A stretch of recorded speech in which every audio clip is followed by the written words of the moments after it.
doutora Andréa Salles. Ela é jornalista, radialista, empresária e, obviamente, escritora. E por que vamos falar dela? Ela escreveu um livro que só o título, né, já nos chama a atenção. A Gôndola Vermelha. Não posso deixar de falar da Gôndola Vermelha estando em Veneza, né? E quem entrevista a Andréa Salles é Magda Pinto. Magda, por favor, pode seguir com a tua entrevista. Obrigada, Ellen. Muito prazer, Andréa.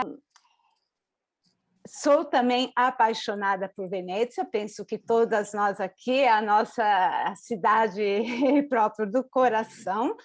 E a minha curiosidade, o que eu gostaria que você contasse, não, foi como nasceu essa tua paixão por Veneza e como foi a ideia de escrever esse livro assim tão picante, com tantas histórias. Pode contar um pouquinho? Primeiro, assim, uma honra muito grande estar aqui e ser entrevistada depois dessas mulheres maravilhosas que já falaram. A minha vontade foi de sair correndo. Eu disse assim, não acredito que eu estou aqui nesse grupo de mulheres tão incríveis, tá? Eu amei as histórias dos livros de vocês. Parabéns pelos livros aí que vocês escreveram. Bom, a minha paixão por Veneza sempre trouxe para mim algo diferente. Eu sou jornalista, né? Eu lido com fatos, eu só escrevo a realidade. Só que quando eu pisei em Veneza pela primeira vez em 2009, aconteceu uma coisa muito, muito louca. Eu quis escrever poesia e até então eu odiava poesia, detestava poesia. E aí eu saí de Veneza escrevendo poesia. Só que assim, eu olhei tudo que eu tinha escrito e falei, não presta. Botei na gaveta e segui em frente. Então, fui tocando a vida. Aí, no Natal de 2018, nós fomos, eu e minha família, passar o Natal em Veneza. E aí aconteceu uma coisa que eu mesma não consegui explicar. Quem explicou isso para mim foi a Sara Bichara, que é uma jornalista que me entrevistou. Ela é do jornal Gazeta do Espírito Santo. Eu fui explicar para ela o que tinha acontecido comigo quando eu botei os pés em Veneza em 2018, e ela falou, Andréa, você teve uma epifania. E aí eu repito isso que a Sara falou, porque o que acontecia? Você imagina, né? Veneza, assim, aqueles turistas, todo mundo de tênis, mochila, aquela loucura, máquina fotográfica, celular, todo mundo andando. Não era essa Veneza que eu enxergava andando. Eu olhava para as paredes e eu não via aquela fachada com aquelas lojinhas. Eu via uma fachada em terracota, com portas e janelas, era como se tivesse aberto um portal para mim. Eu não via aquelas pessoas de tênis, camiseta e mochila nas costas. Eu via mulheres com vestidos longos, cabelos muito bem penteados, entendeu? Era como se eu tivesse passado por um portal. E aí, toda vez que eu contava isso para minha família, quando eu cheguei, eu voltei, foi uma viagem muito longa, eu fiquei 35 dias, e aí quando eu cheguei de volta no Brasil, as pessoas diziam assim, Andréa, você tem que escrever o que você viu, porque você viu muita coisa. Eu falei assim, bom, mas eu sou jornalista, né? Ver uma coisa, eu preciso me basear em fatos. E aí, em janeiro, que foi quando eu cheguei de volta no Brasil, eu comecei a fazer pesquisas históricas sobre Veneza. E aí, uma coisa muito legal é que o Arquivo Público de Veneza está na internet. Então, eu comecei a pesquisar o Arquivo Público de Veneza, e no Arquivo Público de Veneza tem as histórias das famílias, do século XIII, XIV, XV, até o século XVIII, está lá, está tudo lá.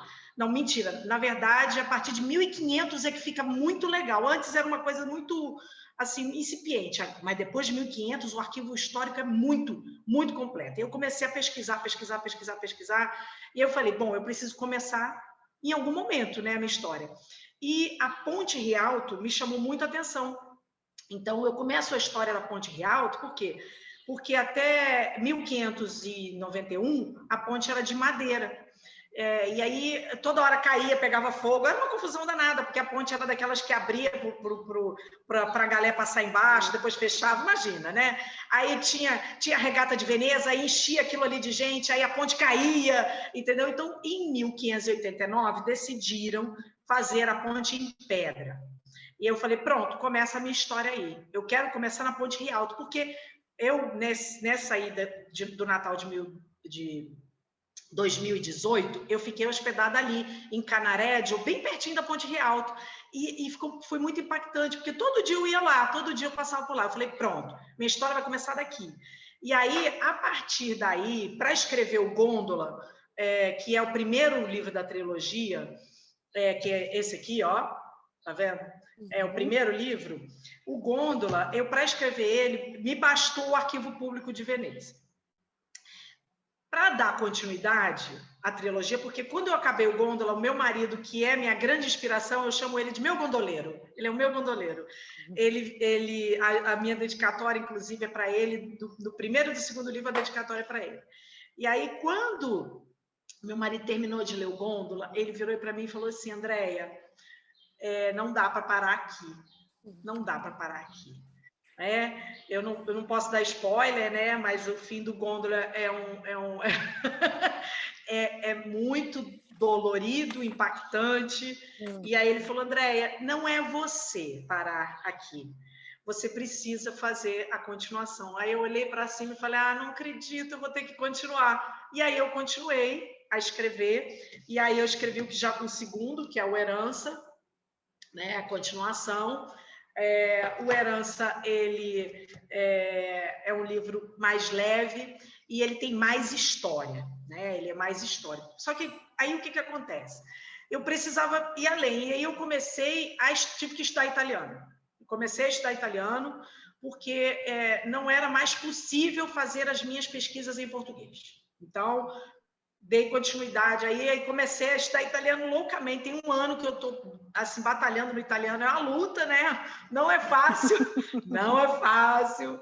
Ave Maria, eu fico naquela plataforma Clubhouse, nos grupos de italianos que estão debatendo, para eu poder pegar um pouquinho do sotaque, né? Mas eu confesso, quando o romano está falando, eu estou entendendo, quando o napolitano está falando, eu estou entendendo, quando entra o veneziano falando, eu falo assim, meu Deus do céu, esse cara não está falando italiano, esse cara está falando vêneto, porque eu não estou entendendo nada. Então, assim... É muito cansado. Não é fácil, não. O veneziano falando, quando eu estou no Clubhouse, quando entra alguém daí falando, eu falo, meu Deus do céu, socorro. Mas aí, mas para ler, para fazer pesquisa histórica, dá certo. Então, tem um escritor veneziano que ele é muito bom, já falecido, o Alvise Zorzi.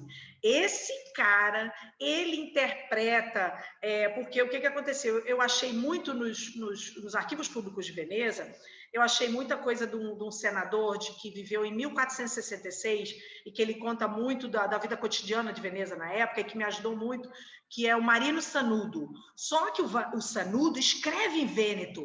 Impossível para alguém que tem um ano de italiano entender o que o Sanudo escreve. Aí eu falei, meu Deus do céu, eu tô salva, porque eu achei o Sanudo antes de achar o Zorzi. E eu falei, pronto, o Zorzi vai me salvar. E o Zorzi me salvou. Então, o Herança de Luca é um livro com uma pesquisa histórica mais densa. Eu envolvo Nápoles, porque eu senti que eu tinha que botar uma cidade a mais para eu fazer um passeio por toda a península. Né? E eu falei assim, eu vou jogar meus personagens em Nápoles. Aí pronto, joguei eles em Nápoles, então eu fiz andar toda a península, e as pessoas que leem o Herança gostam disso, desse passeio pela Itália. E agora eu estou escrevendo o terceiro, que é o Sucessão, né? E o Sucessão, ele é uma pesquisa profunda, histórica de Veneza. Eu costumo dizer que o Sucessão, que é o último livro da trilogia, é o meu presente para o veneziano. Porque eu vou a fundo, eu coloco todos os meus personagens em histórias reais de Veneza. Então, assim, tudo que se lê no Sucessão são histórias reais que eu vi na minha pesquisa e que eu peguei e adaptei os personagens para essas histórias. Então, é isso. Falei muito, né? Não, ótimo. Você praticamente já respondeu a minha segunda pergunta que eu ia fazer, porque eu pensava em pedir para você explicar como tinha nascido esse segundo livro, se você ainda... Ah, pronto. Já falei até do terceiro, né, Magda? Mas não tem problema. Eu queria só perguntar se em algum momento você se identificou com algum personagem e também se você vê alguma ligação daquele período com o período agora que vivemos. Então, a Isabelle, que é a heroína, tem muito de mim. Eu costumo dizer que a única diferença entre eu e Isabelle é que a Isabelle era extremamente inconsequente, né? Porque, por mais que naquela época o veneziano, ele tinha isso em todos os lugares históricos que eu li sobre a história de Veneza da época, o veneziano tinha aquela característica de se relacionar com a criadagem, em ter casos extraconjugais no período do carnaval. Né? Isso era porque o veneziano era uma sociedade muito fechada. Eu brinco que a Veneza da época era como se você estivesse em Nova York. Era o lugar mais importante do mundo. Não tinha lugar no mundo como Veneza. Ela era a terceira cidade mais populosa, né? Ela tinha 150 mil habitantes, maior do que ela era só Nápoles, que tinha 210, e Paris, que tinha 230.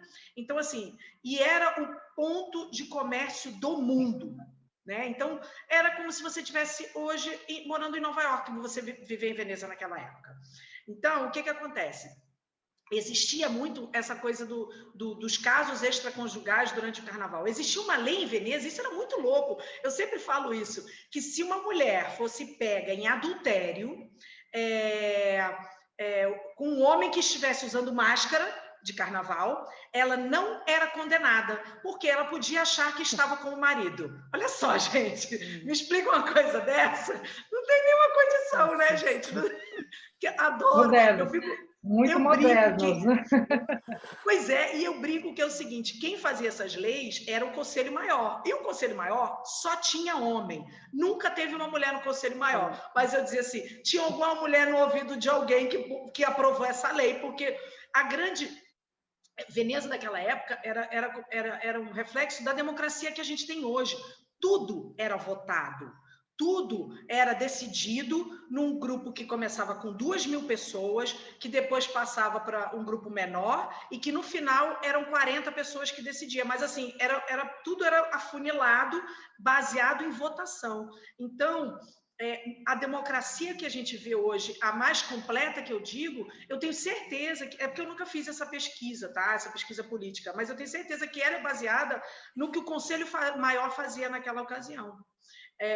Então, assim, tirando esse fato de que Isabelle era uma mulher daquela época e que era liberada nessa parte, Isabelle tem muito de mim, o temperamento de Isabelle é muito parecido com o meu, sabe?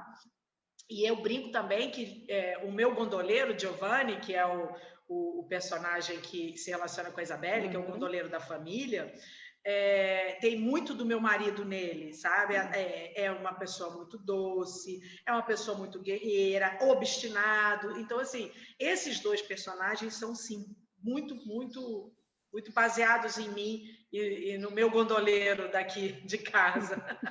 Que lindo. Obrigada, Andréia. Imagina. Obrigada. Que dizer, né? Andréia, você tocou em duas cidades que fazem parte da minha vida. Uma é Nápoles, eu vivi em Nápoles 5 anos. Olha que legal. A outra é Veneza, que estou aqui já há mais de 15, vamos falar assim, que está dentro do meu coração. E agora, escrevi os livros para você, então, Ellen. Com certeza. Ótimo, achei lindo. Até me arrepiei quando você falou essa identificação com a cidade de Veneza. Só tenho que agradecer pela tua presença, vamos nos falando, nossa, com todo esse grupo de mulheres maravilhosas, escritoras, e agradeço, né, por estar chegando aqui na Itália, ventos também do Brasil. Isso é muito importante. Mas falando isso, muito obrigada, hein? Obrigada pela sua presença. Mas falando exatamente dos ventos do Brasil, tem uma escritora aqui conosco,